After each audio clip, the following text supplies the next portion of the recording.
Yes. Been a long time. Shouldn't have left you without a dope beat. It's still. But you can't be any geek off the street.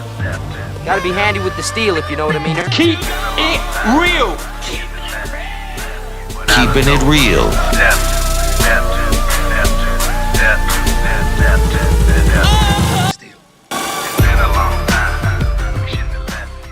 Hello and welcome to the channel. My name is Steven and this is Steel Keeping It Real. So you know what today is. It's Friday and I'm ready to slang. Pick up my girls and hit the party scene. That's right, it's Friday. It's Female Friday, and on this day, I like to feature female artists, past, present, or future on the channel. Now, before I get started, you know what really grinds my gears? Can you predict what really grinds my gears today? Prediction? Yes, prediction. Pain. Yes, that is what I'm going to talk about. Now, you know, when you have a chronic illness or a chronic pain all the time, you know when a particular medication is going to run out, and you make sure you call ahead to a pharmacy and, you know, and get everything ready. And so today, yesterday, I spent most of my day in bed because I knew that I had a very limited supply of a pain medication. And I, you know, like the movie Terms of Endearment. Excuse me. It is after 10. Give my daughter the pain shot, please. Mrs. Greenway, I was going to. Oh, good. Go ahead. In just a few minutes. Well, please, it's after 10. It's after 10. I don't see why she has to have this pain. Ma'am, it's not my patient. It's time for her shot. You understand? Do something. All she has to do is hold out until 10. And it's past 10. She's in pain. My daughter is in pain. Give her the shot. You understand? You're going to behave. Give my daughter the shot. I knew I just had to make it to today to get my prescription. So I'm waiting around, and then all of a sudden I look up on the website and it's like, sorry, we're out of stock. Call us in a couple of days and we'll see if we have it. And in my mind, I'm like, Fuck that shit. no, that's not happening. So I called them up. I'm like, well, you know, I don't need a 60-day supply. Give me a 30-day supply and you guys can work on the rest. And they said, okay, we can do that for you. So I had to wait. And then I get up there. And then they're trying to say it's going to be $145. And I'm like,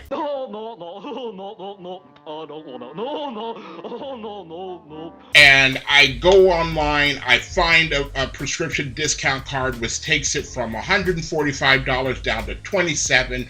I had like $23 on my health spending account. So I walked out of there paying $4 for a particular prescription. And, you know, I got home and I can now breathe a sigh of relief, but I wasted a whole day of work and wasted my last vacation day just because I needed this particular medication.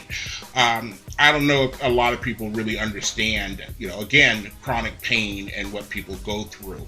It's just almost unbearable, and especially if they were going to tell me, like, you got to go a couple of more days and not have that medication. Get the fuck out of here. I would have been pulling my hair out, and I ain't got no hair to pull out. So Steven's so stupid. it is what it is at that point. So the first song that I am going to do, or maybe the only song that I'm going to do, is a song that goes all the way back to 1982, and it is Donna Summer's Love Is in Control, parentheses, Finger on the Trigger.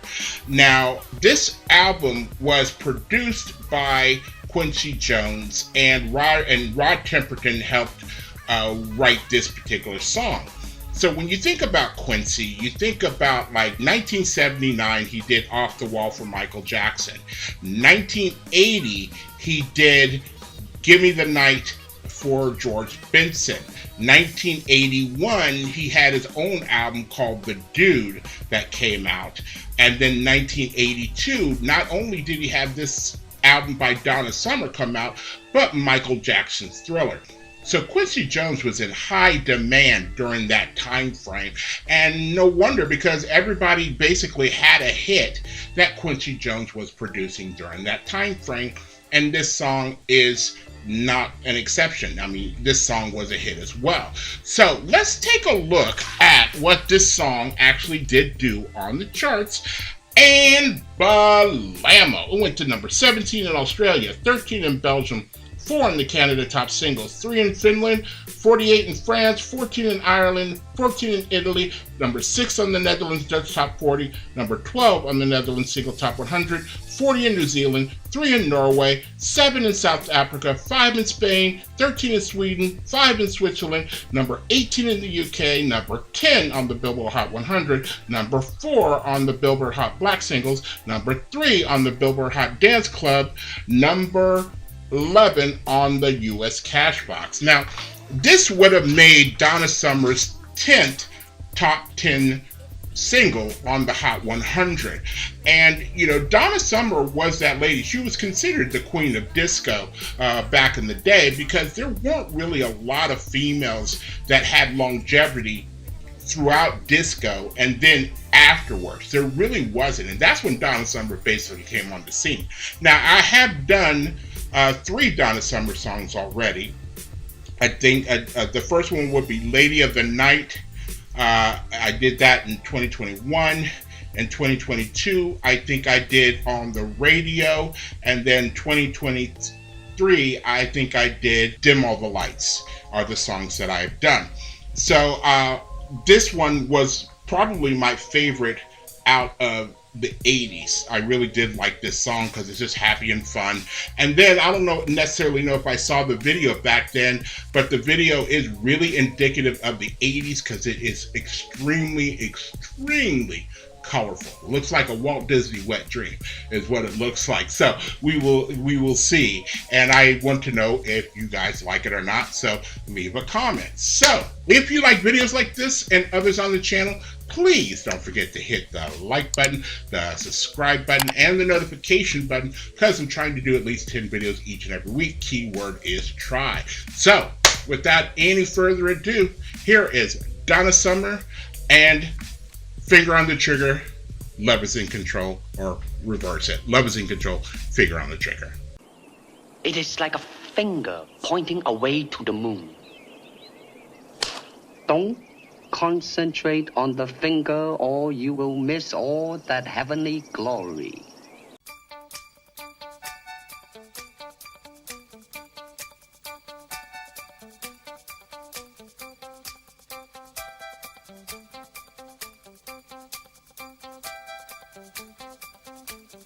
Hung around with big shots, never knew love was in the sights. I guess I missed the target, caught up in a different line of fire. But I know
You know, it's what one thing I learned that Donna Summer was a model before she became a singer. That's how she was kind of discovered in Germany. She was modeling and met Giorgio Moroder and somebody else in the club, and they came up with this idea, hey, you could be a singer, you're beautiful, yeah. And Donna Summer is beautiful. I noticed that Donna Summer really doesn't have a lot of dance moves, but you know what? When it was disco, it was a lot easier. And I mean, not everybody was a John Travolta or whatever, but there were certain things that you could do to fake it if you make it in disco. And another thing about the song is she was using like the same whistles or the same whistle kind of combination that she used in Bad Girls. And my echo, my shadow, and me.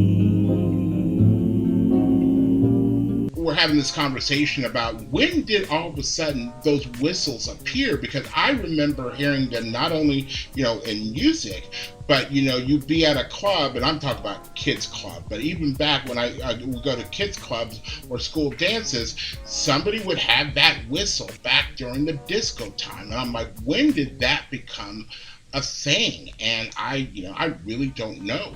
But it was around for enough of a time that here it is, 1982, and it's still being used. And I don't know when that started, somewhere in the 70s, or even if it was before that.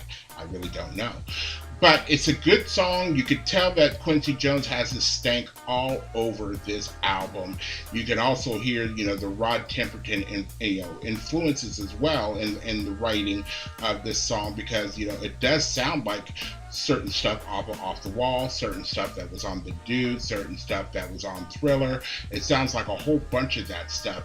And even maybe some of the vocal things that Donna Summer was doing was reminiscent of maybe Michael Jackson, because it worked on Off the Wall, and Thriller was getting ready to come out too.